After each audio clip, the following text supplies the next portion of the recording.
주인이 여행을 떠나면서 종들을 부릅니다. 그리고 각자 달란트를 맡기죠.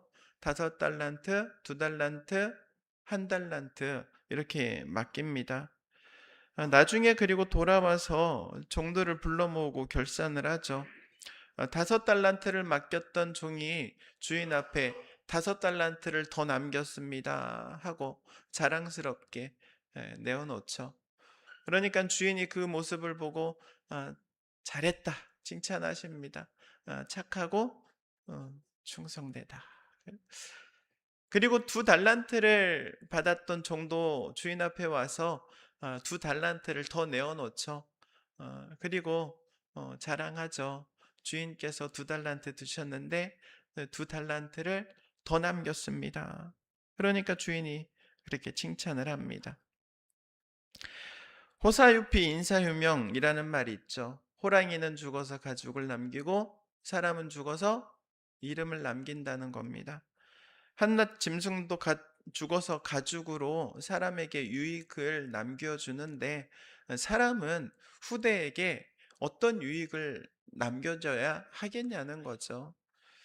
어, 사람은 그보다 더한 유익을 남겨서 명예로운 이름으로 남아야 한다는 의미이죠. 세상 사람들도 세상에 유익을 줘서 후대에 명예로운 이름을 남기고자 하는데 신앙인인 우리는 어떻게 해야 하겠습니까? 나는 예수 믿는 사람으로서 무엇을 어떻게 남길 것인가 고민해야 하는 거죠. 오늘 말씀을 보면서 5달란트를 받은 사람이 5달란트를 남긴 것처럼 나도 5달란트를 남겨야겠다. 혹은 2달란트를 남겨야겠다. 그러면서 달란트를 남기자. 달란트 남기기 운동. 이것을 하면 성경을 반쪽만 보는 거죠. 달란트 비율을 좀 자세히 살펴봐야 합니다. 달란트를 남길 수밖에 없었던 종들의 이야기예요.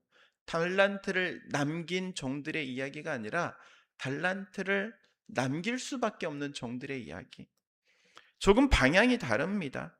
이 이야기의 포커스를 달란트에 맞추면 안 된다는 거예요. 주인의 관심사는 달란트에 있는 게 아니기 때문에 그렇습니다. 주인의 관심은요, 종들에게 있는 거예요.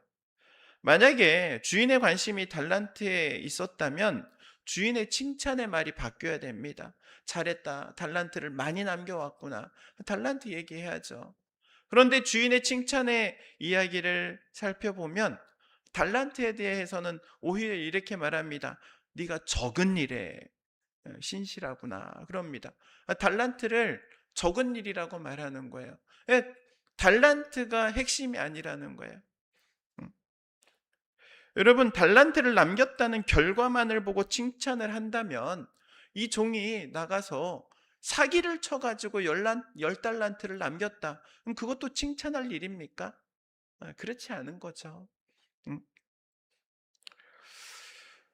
결과만 좋다면 과정이야 어쨌든 상관없으니 목적을 달성하기 위해서 우리가 힘쓰자. 이것은 결코 칭찬받을 일이 아닌 거예요.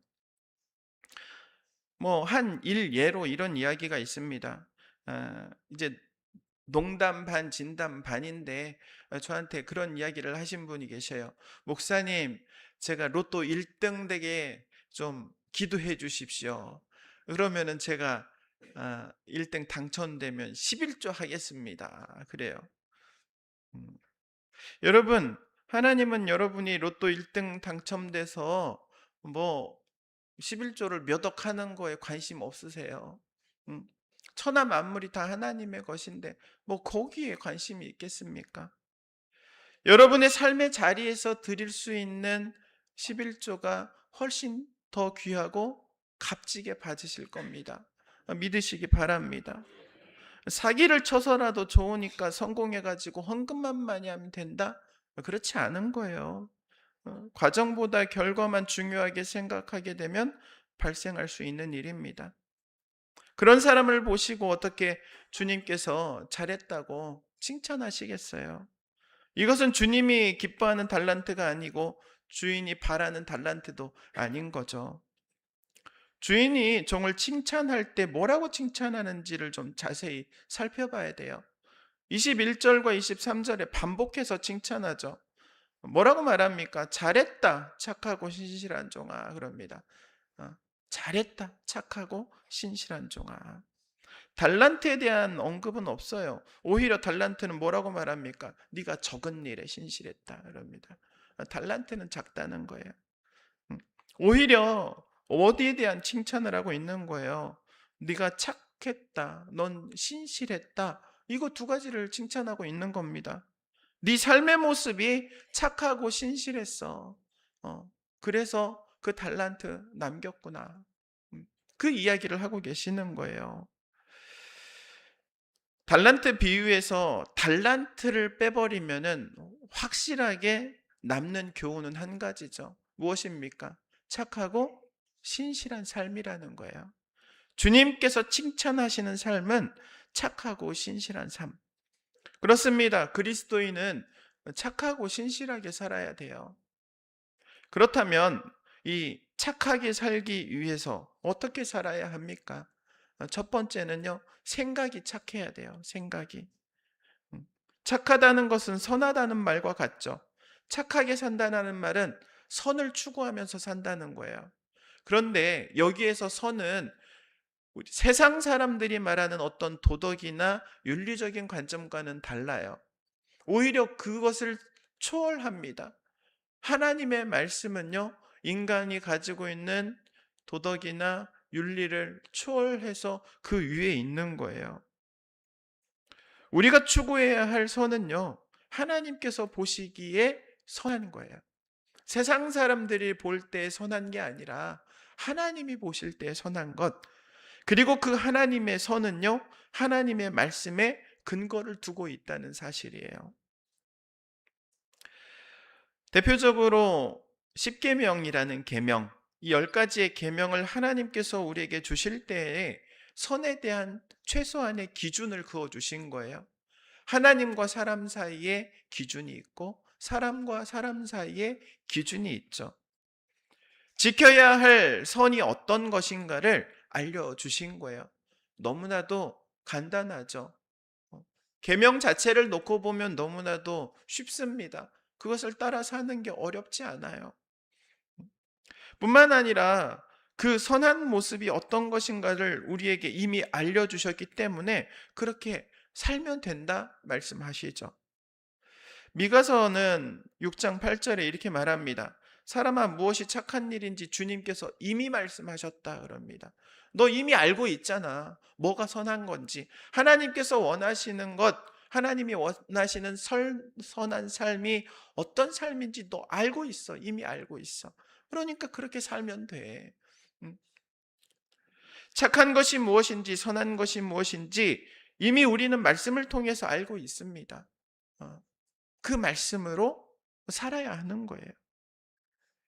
착하게 살기 위해서 두 번째는요, 말이 착해야 합니다. 말. 말이라는 것은요, 언어죠, 언어. 생각의 표현입니다. 음. 내 머릿속에 있는 게 말로 표현되는 거예요. 누가복음에서는 예수님께서 그렇게 말씀하시죠. 선한 사람은 그 마음속에 갈무리에 넣은 선 더미에서 선한 것을 내고 악한 사람은 그 마음속에 갈무리에 넣은 악더미에서 악한 것을 낸다 그럽니다. 마음에 가득 찬 것이 입으로 나오는 법이라고 말씀하시죠. 사람의 마음속에 있는 게 가득 채워지면 입으로 나온다는 거예요. 악한 생각이 가득 차 있으면 그 악한 생각이 입으로 나온다는 거예요. 속마음을 아무리 감추려고 해도 반드시 드러나게 되어 있다는 거예요. 무엇을 통해서? 말을 통해서. 이 언어 생활을 통해서 반드시 드러나게 되어 있다는 거예요. 그래서 우리는 항상 말하는데 조심해야 되는 거예요.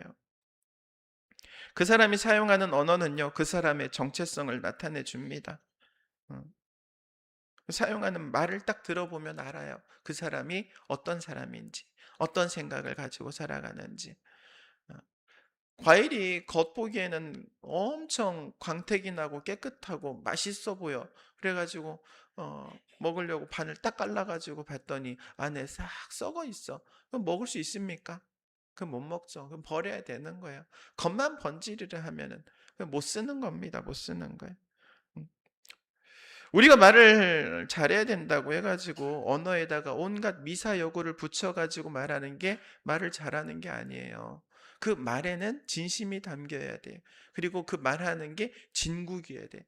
그러니까 대화를 해보면은 이 사람은 진국인 사람인지 겉도는 사람인지 알 수 있는 거죠. 대화를 해보면. 뿐만 아니라 사용하는 언어로 그 사람이 어떤 사람인지 알 수 있죠. 어떤 언어를 쓰는지. 의사는 의사의 언어를 사용을 하죠. 판검사들은 판검사의 언어를 사용합니다. 건달은 건달의 언어를 사용하는 거예요.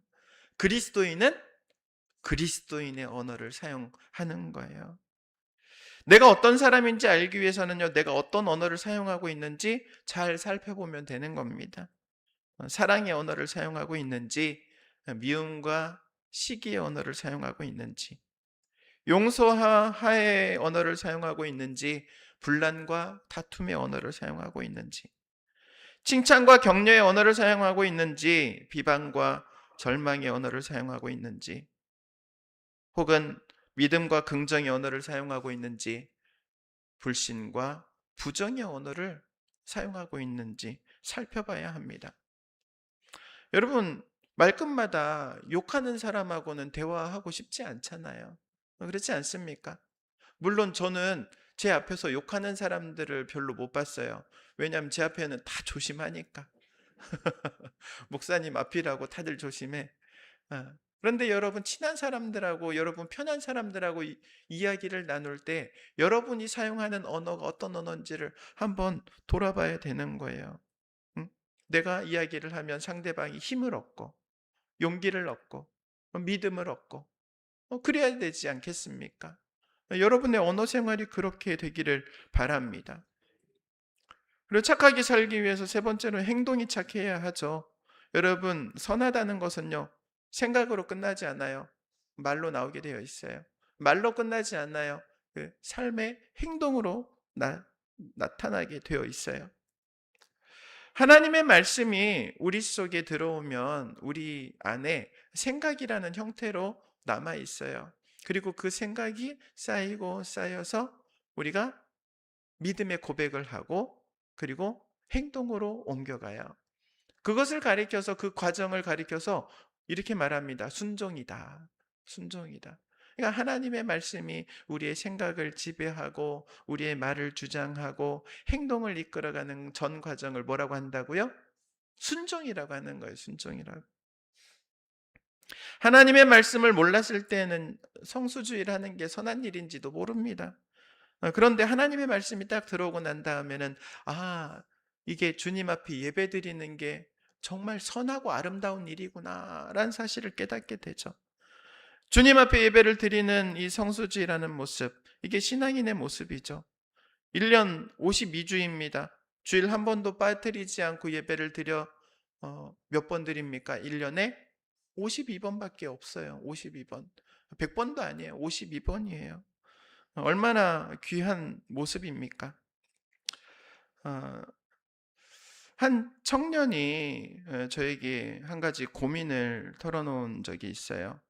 간호사인데, 직업이 간호사인데 교대 근무를 해요. 교대 근무를 하는 사람들은 이 일요일이나 토요일 이 개념이 없어요. 그냥 근무하는 날 혹은 비번인 쉬는 날 이렇게 돼 있어요. 그래서 이 청년에게 고민이 뭐냐면 어, 일 때문에 내가 성수주의를 못하는데 목사님 성수주의를 할 수 있게 좀 기도해 주십시오.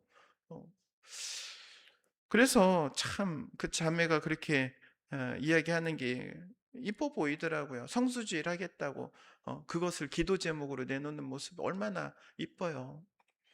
제가 기도도 해줬지만 제가 이렇게 이야기도 해줬어요. 119 소방서가 쉬는 날이 있으면 돼요, 안 돼요? 안 되죠. 불나면 어떡해. 안 되잖아. 간호사도 마찬가지예요. 수술실 들어가는 간호사인데 지금 급박하게 응급으로 수술해야 되는 사람이 있는데 나 성소주의를 해야 되니까는 예배 와 있겠다. 예배 자리에 앉아 있는 것과 그 삶의 자리에서 그 수술받아야 될 사람을 옆에서 도와주는 것. 과연 하나님께서 어떤 걸 기뻐하시겠는가? 어떤 것을 하나님께서 더 복되게 받으시겠는가? 저는 그렇게 얘기해 주었습니다. 자매님이 그 수술실에서 일하는 시간과 그 삶을 성수주의를 하는 것보다 더 귀하게 받으실 겁니다. 물론 성수주의라는 건 너무나도 복돼요. 너무나도 귀한 일이에요. 그러나 맡겨주신 그 일을 감당하는 것, 그 또한 더 복되다는 것을 기억했으면 좋겠습니다. 여러분, 물론 돈 벌려고 일하는 것과 다른 거예요. 다른 거. 이건 다른 거예요. 관점이 다른 거예요. 음, 그렇다고 해서 이제 또 다음 주부터 나 돈 벌러 가야겠다 이러면 안 돼요. 예, 내가 알아. 우리 성도들 중엔 간호사가 없어. 음, 이렇게 생각과 말과 행동이 착해야 되는 거예요. 착해야 되는 거예요. 그 착하다라는 관점이 중심이 어디에 있느냐? 생명에 있는 거예요. 생명에. 우리 주님께서 이 땅에 오신 이유가 무엇입니까? 생명을 살리기 위해서 오셨잖아요. 죄로 물든 우리에게 새로운 생명을 주시기 위해서 십자가를 지시기 위해서 이 땅에 오셨잖아요. 제일 값지게 생각하시는 게 생명인 거예요. 생명. 우리 또한 그것을 생각하며 살아야 합니다. 그런데 내가 내가 선한 생각하고 싶어. 착하게 살고 싶어. 착한 말을 하고 싶고, 착하게 살고 싶다고 결단해도 쉽게 안 돼요. 쉽게 안 돼. 그렇지 않습니까? 매번 나 선하게 살아야지, 착하게 살아야지. 알고는 있잖아요. 근데 그게 그렇게 안 사라지니까 문제잖아요. 어, 그래서 필요한 게 신실함인 거예요, 신실함. 착하게 살려고 하는데 내 힘으로는 착하게 살 수가 없는 거예요. 본성이 약하기 때문에 그래. 그래서 하나님께 도움을 구해야 되는 거예요. 하나님, 나를 도와주세요. 내가 착한 생각할 수 있게, 착한 말을 할 수 있게, 착한 삶을 살 수 있게 하나님 도와주세요. 신실함이라는 것은요, 얼마나 하나님을 의지하느냐의 문제인 거예요. 주인이 종을 가리켜서 칭찬하잖아요. 착하고 이 신실한 종. 주인이 볼 때든 안 볼 때든 항상 그 자리에서 주인이 보고 있다라는 생각을 하고 살아가기 때문에 그는 그의 삶을 지킬 수 있었던 거예요. 이걸 신앙에 한번 접목해 보시기 바랍니다. 코람데오잖아요. 주님께서 보고 계신다는, 지금 이 자리를 주님께서 지켜보고 계신다는 그 생각만으로도 그 삶이 신실해질 수 있는 거예요. 하나님께서 지켜보고 계신다라는 말이 하나님께서 감독으로서 우리를 뒷짐지고 바라보신다는 의미가 아닙니다. 언제든지 도움의 손길로 우리를 도와주시고자 하는 사랑의 마음으로 우리를 보고 계시고, 내가 하는 모든 일들 가운데 주님의 도우심이 필요할 때마다 주님 도와주십시오 요청하면 주님께서 그의 능력의 손으로 붙들어 주시는. 여러분, 누가 본다고 잘하는 척, 열심히 하는 척 하는 것은 신실함이 아니에요. 누가 보든지 안 보든지 내가 있는 자리에서 착하게 선하게 살아가는 게 신실함인 거예요. 이런 것들이 차곡차곡 쌓이는 겁니다. 착한 생각이 쌓여요. 착한 말이 쌓여요. 착한 행동이 쌓여요. 쌓이고 쌓이는 게 달란트가 되는 거예요. 주님께서 보시는 달란트. 인위적으로 쌓아 올리자 해서 쌓아 올리는 게 아니라 자연스럽게 내 삶을 통해서 하나씩 하나씩 세워져 가는 거예요. 그런 이야기들이 차곡차곡 쌓이게 되는 것, 그것을 우리 주님께서 보시고 기뻐하실 줄로 믿습니다. 사랑하는 성도 여러분, 착하고 신실한 삶을 통해서 하나님 앞에 착하다, 신실하다, 칭찬받는 여러분 되시기를 주의 이름으로 축원드립니다. 기도하겠습니다.